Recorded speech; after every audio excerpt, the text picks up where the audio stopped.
All right, guys, I'm not going to edit this video. I'm going to try to do this in one cut. So I'm coming straight to you. Probably 3 minutes ago, I got off the phone with the director of the O'Reilly Series NASCAR series, which is where I've been racing. Had my debut this last weekend in the RCR number 33 Tommy's Express car. And I have been informed that I am not approved to run Talladega, which is in 2 weeks, which we had hoped to do. So a little bit of a bummer, but I want you guys to remember that this opportunity came to us, right, 2 months ago. And you guys have only known about it for about a month.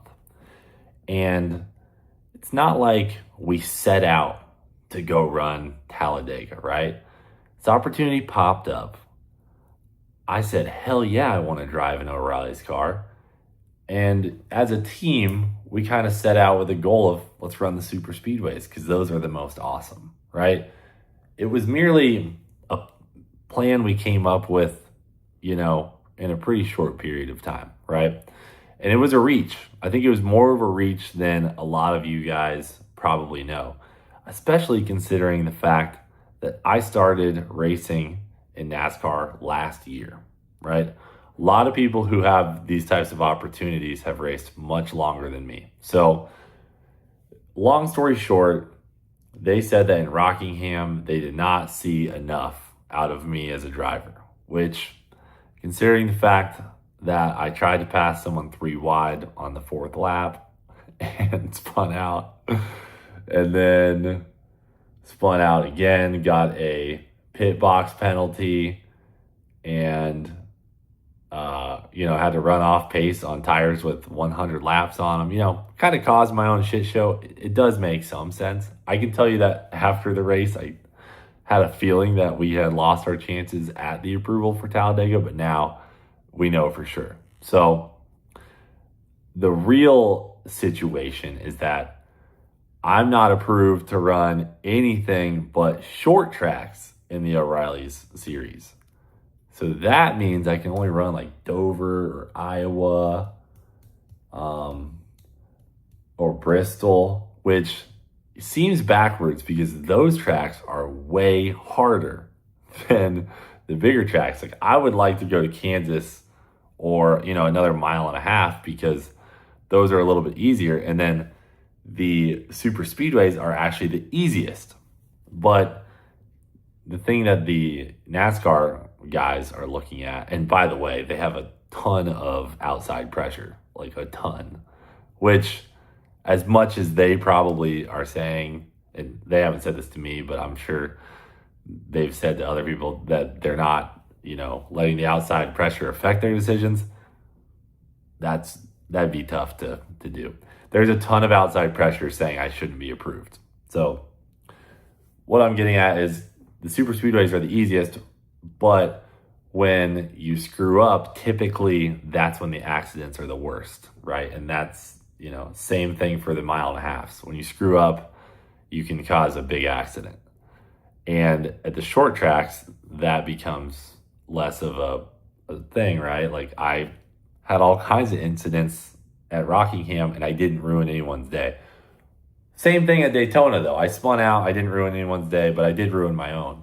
So the short tracks are more forgiving, but they're way more challenging as a driver. So for me, this is a tough spot because I'm like, I don't want to go to Bristol. You think those guys smoked me at Rockingham?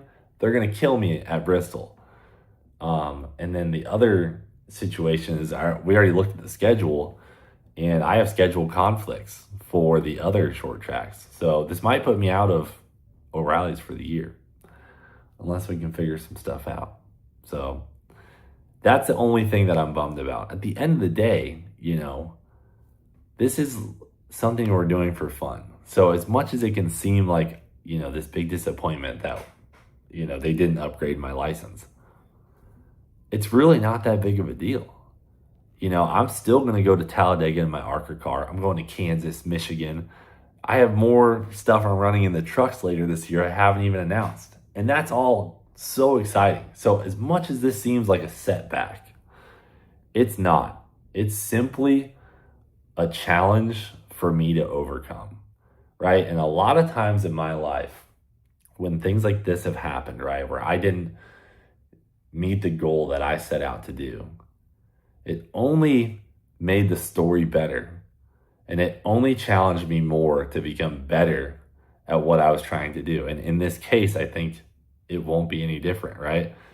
Now I'm going to have to really dive into ARCA and really dive into these truck races I'm doing and try and do my best so that I can eventually get more approvals. And the O'Reilly's guys did say that even based on my ARCA experience and my truck races coming up, they may say, okay, now we're okay with you running 1.5 miles without me running any other O'Reilly's races in between.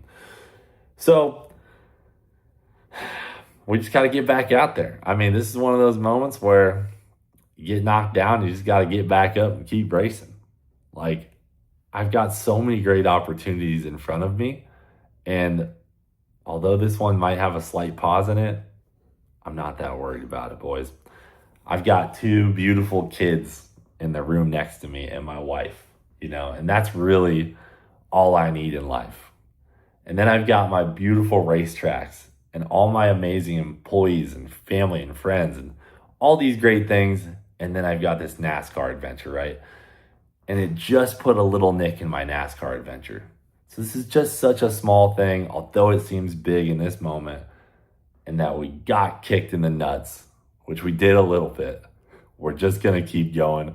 We're going to move on, and we will make it to Talladega in an O'Reilly's car one day. Mark my words, okay?